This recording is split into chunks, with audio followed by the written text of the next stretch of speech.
Good morning, everyone. Welcome to this morning's Bambuddha Boost. My name's Anna, and I'm the CEO and founder of Bambuddha Group. For anyone that doesn't know, Bambuddha Group does leadership development for a different kind of leader.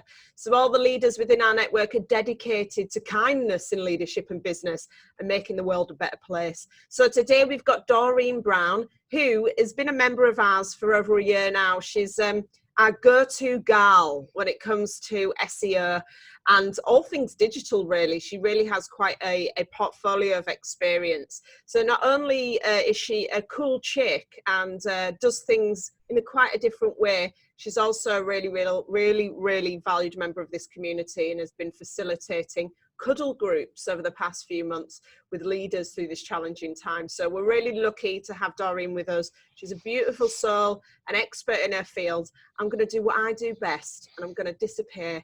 I'm going to hand you over to the lovely Doreen Brown. Thanks so much, Anna. Hi everyone, and thank you for taking time out of your busy days to join me here today. As Anna mentioned in her lovely introduction, I am going to be talking about the topic of SEO. So let me go ahead and share my screen and just pop into chat if there is any reason why you can't see my screen here that I'm sharing at the moment. So Eat SEO. This is a particular topic that can probably take close to 7 days straight if I was to go into, accurate and specific detail. So I can talk about this for quite a bit of time, but we've only got 15 minutes today.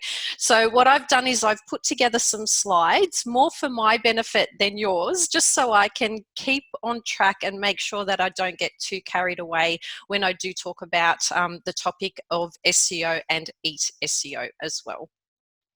So as Anna mentioned in the introduction, I specialise in the area and the topic of SEO. My name is Doreen, but most people call me Dors. I'm based in Wollongong, New South Wales. I'm originally from Melbourne, but moved here about 18 to 19 years ago, and I've been here ever since. And after leaving the corporate world, I decided to move into digital marketing, and specifically the area of SEO, which stands for search engine optimization. So for the past 8.5 years, I've worked with businesses of all sizes, locally, nationally, and overseas. And what I do now as part of my consulting business is I create custom SEO solutions for solopreneurs as well as small to medium business owners. And I also work with the not-for-profit sector. And if you haven't guessed as yet, I do like the colour pink. So you'll see a bit of pink coming throughout this presentation as well. So what I wanted to do first of all, before kicking into the details, is share some facts. So Google has 90.46% of the search engine market share worldwide. Google receives over 63,000 searches per second on any given day. An average person conducts 3 to 4 searches online every single day. So whether you like pie or not, you will definitely want a slice of this Google pie. In 2020 and beyond, not having a web presence or an online presence really is something that we cannot afford to do, because that is usually where our users are and our audience lives and who we want to connect and communicate with. So when we hear the word SEO, one thing that comes to mind quite often for many people is that it's incredibly complicated, and that's what this little image is showing here. So SEO is not complicated, yeah, right. One thing I can share with you today is that I'm actually not techie. So when I walked into the world of SEO, my background was actually in training and development, and I worked in the corporate sector for over 15 years. So when I launched my very first website back in 2012, one of the things I guess that was overwhelming was that the topic of SEO was really put out there as something that was really mystical and magical. You needed to be very technical in order to understand how to use it for your own website and your own online presence. But I'm here to tell you that a critical part of SEO is actually common sense. So with the clients that I work with, that's one thing I always say to them: if you've got common sense, then you're going to be able to understand the world of SEO, because it's actually not that complicated when it's broken down into understandable chunks. So what I'm going to do today in this short session is cover a few key points, and this includes what SEO is, what EAT SEO is, how this applies to your online presence, and then some action items that you can implement into your organization or business in order to improve your organic efforts online. So when we talk about SEO, we really need to understand what this is, because there are so many different digital marketing channels that are out there at the moment that we can choose from.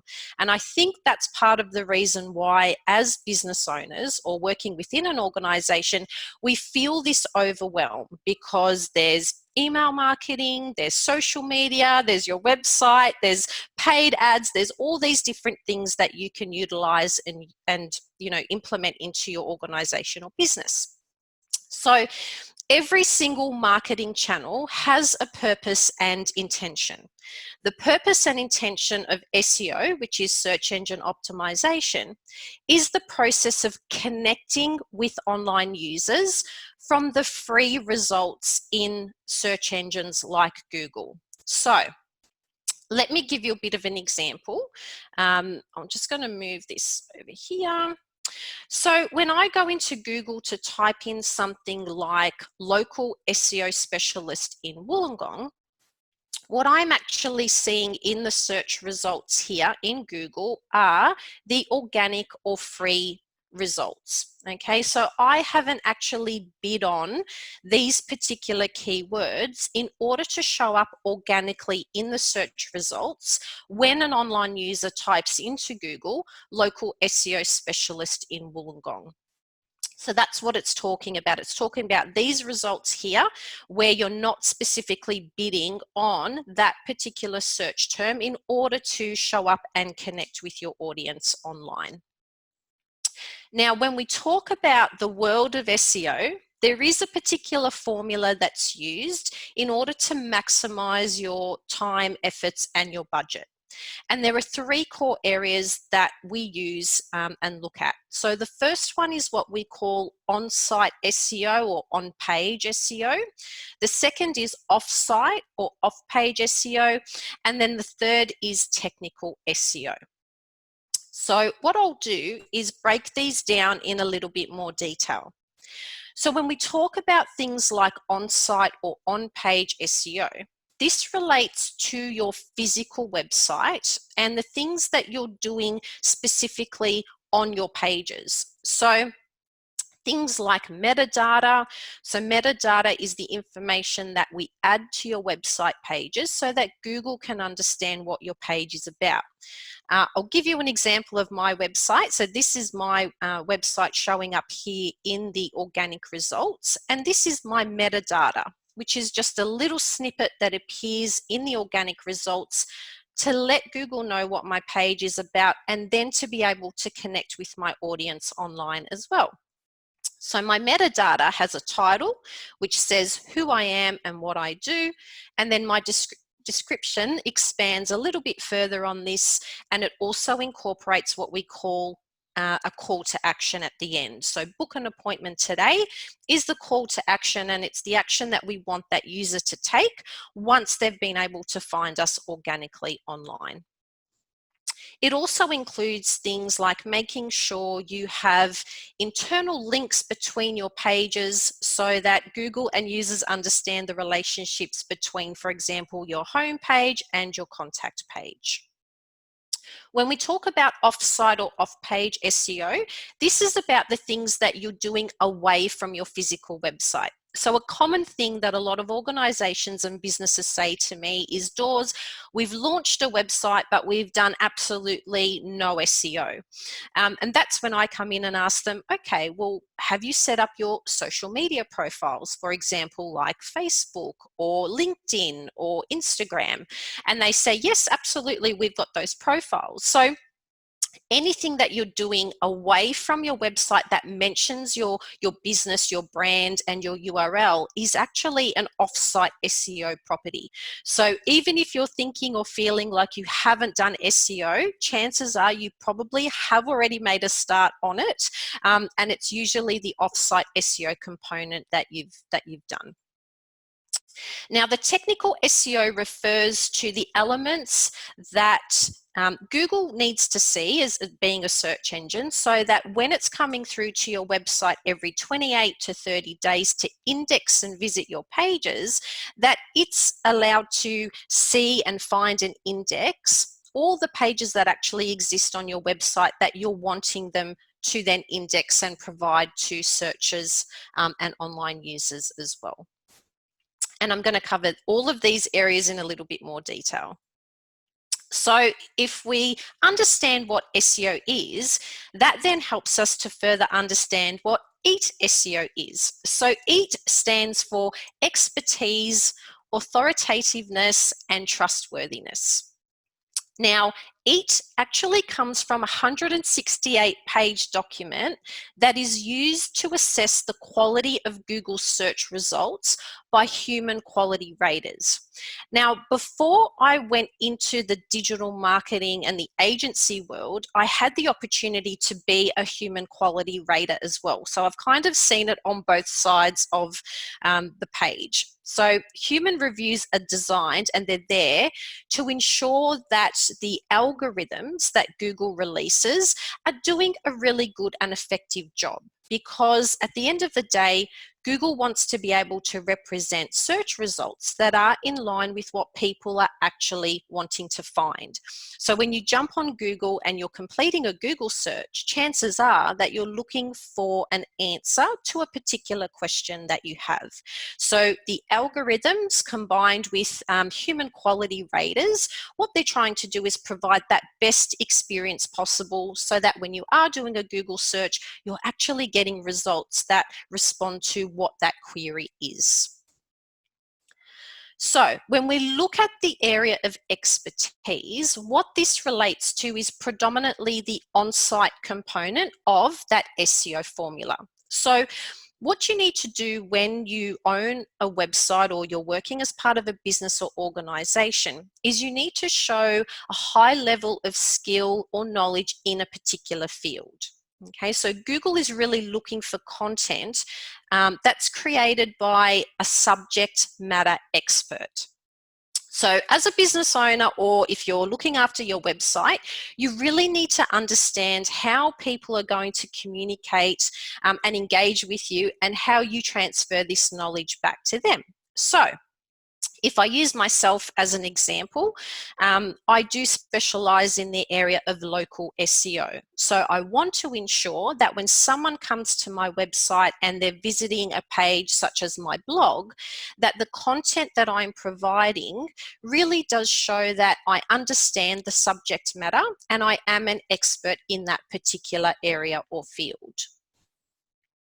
So if you're thinking about ways in which to display your expertise, the best way to do this is to really understand your audience, what they need, and how you can best deliver this information to them. So using SEO as an example, one thing that I've learned in my 8.5 years is that using jargon within the SEO industry is really not ideal for everyday online users where SEO is not what they live and breathe, every single day. So making sure that you break your information down into digestible chunks and always thinking about what the intention is of your user and what it is that they're actually looking for.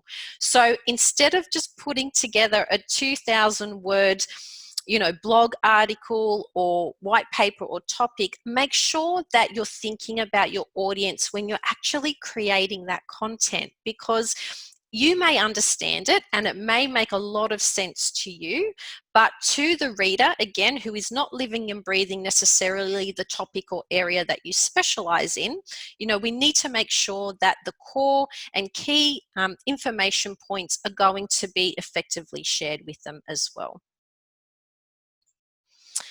So, have you thought about your audience? One thing that I see many business owners and organizations do when they're creating and developing content for their website is they're really thinking about their products and services, and they're not necessarily thinking about the way in which online users will find them.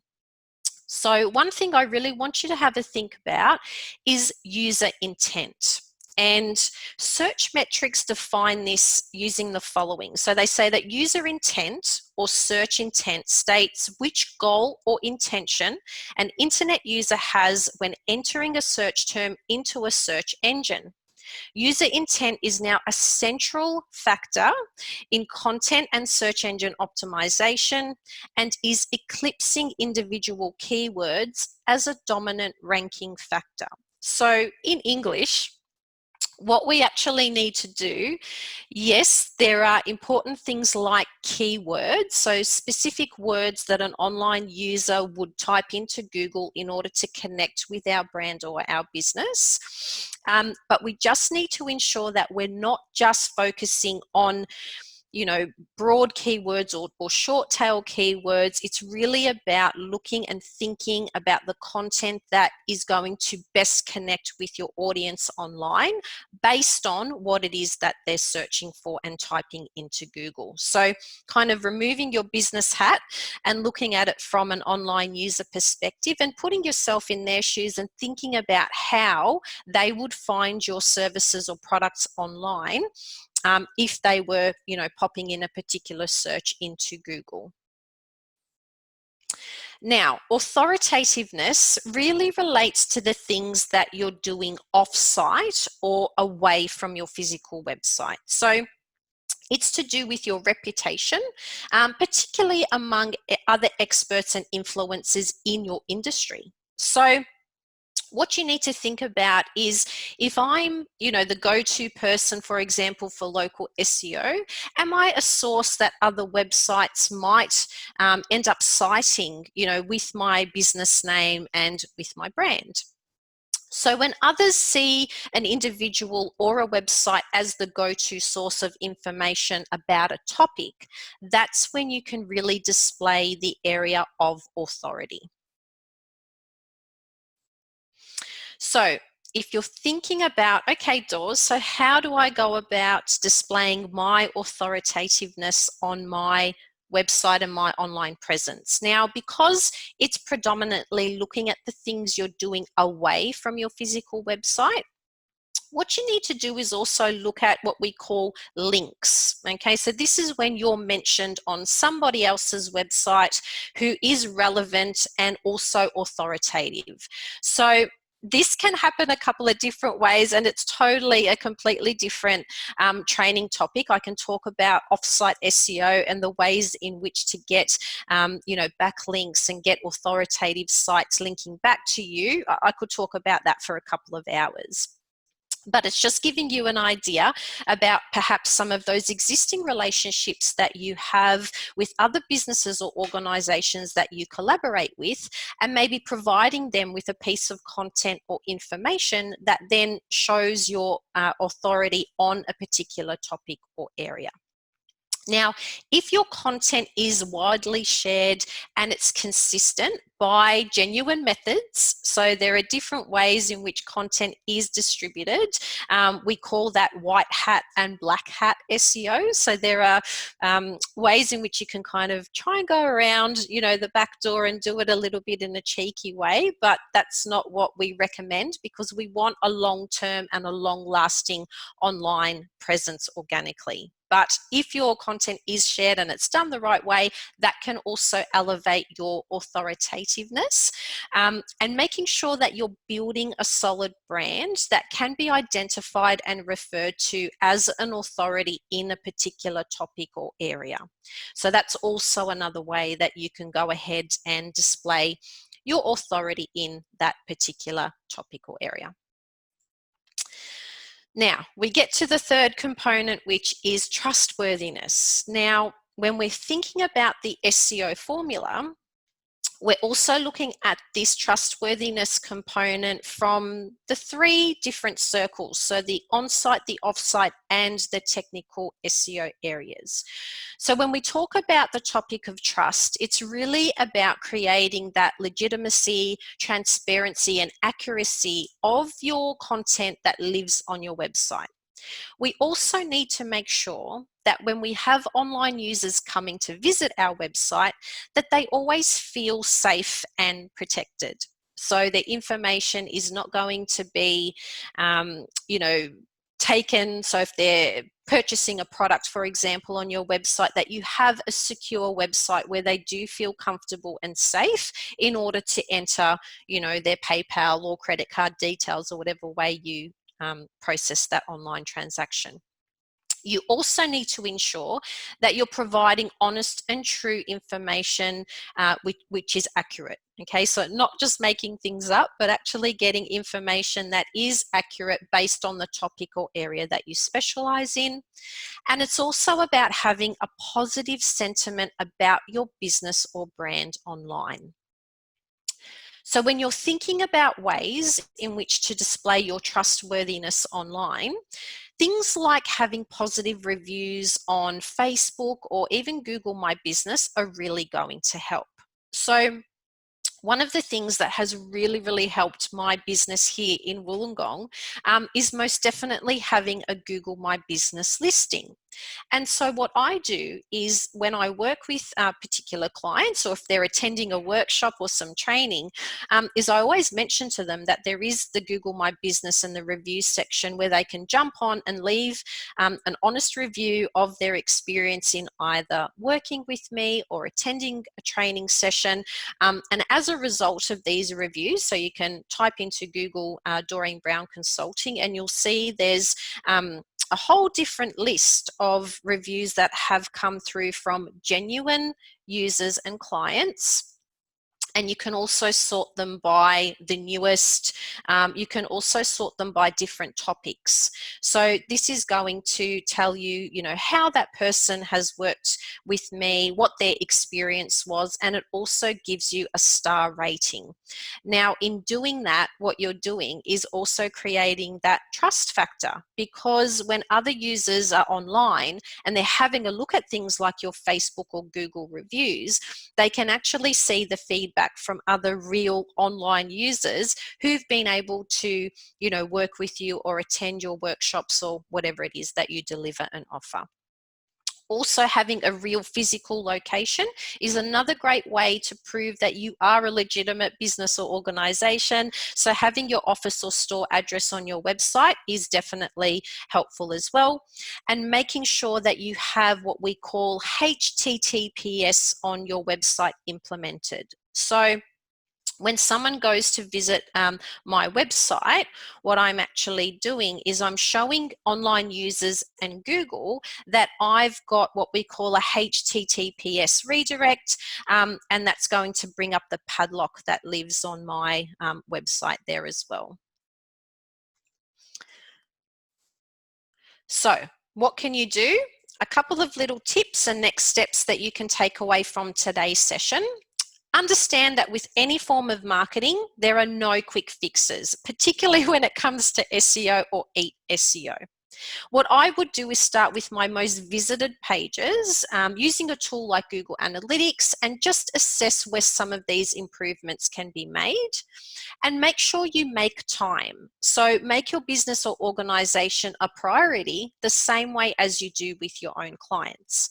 And just also remember that a little progress each week or month will equal results, but you do need to be consistent.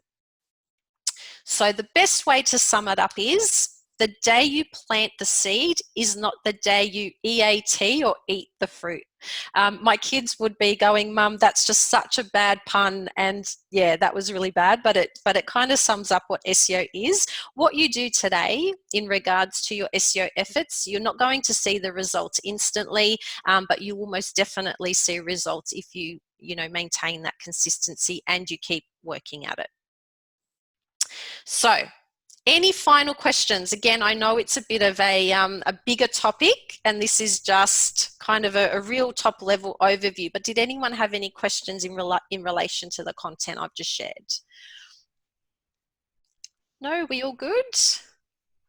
Thank you so much for your time today, Dawes. You're welcome. We ran over a little bit, so we might not have a massive amount of time for too many questions, but you have been a massive valued member of our community over the past year, and I think you've really turned into the go-to girl, and with regards to results and getting those pages up there and simplifying this so that it's easy for the earthlings like me to understand. Yep. You're really, really, really good at that. So thank you for sharing these tips today. And it is a massive topic, which it is. Yeah. So I'm sure everybody here is really thankful. We're getting lots of thank yous from Shannon, Nicole, and everybody. So thank you so much for trying to simplify that with us. What's the next steps if people want to reach out to you or get Beautiful. workshops as well, don't you? Yeah, I do. So if you want some extra help or support, I also offer free consultations. So you can hop onto that URL there and we can book in a no obligation chat. Just look at where you're at right now, where it is that you need to go. But yeah, just jump onto that URL and complete your details. If you want to, just send through an email. I've also just popped my contact details and information there. So feel free to email me at hello@doreenbrown.com.au.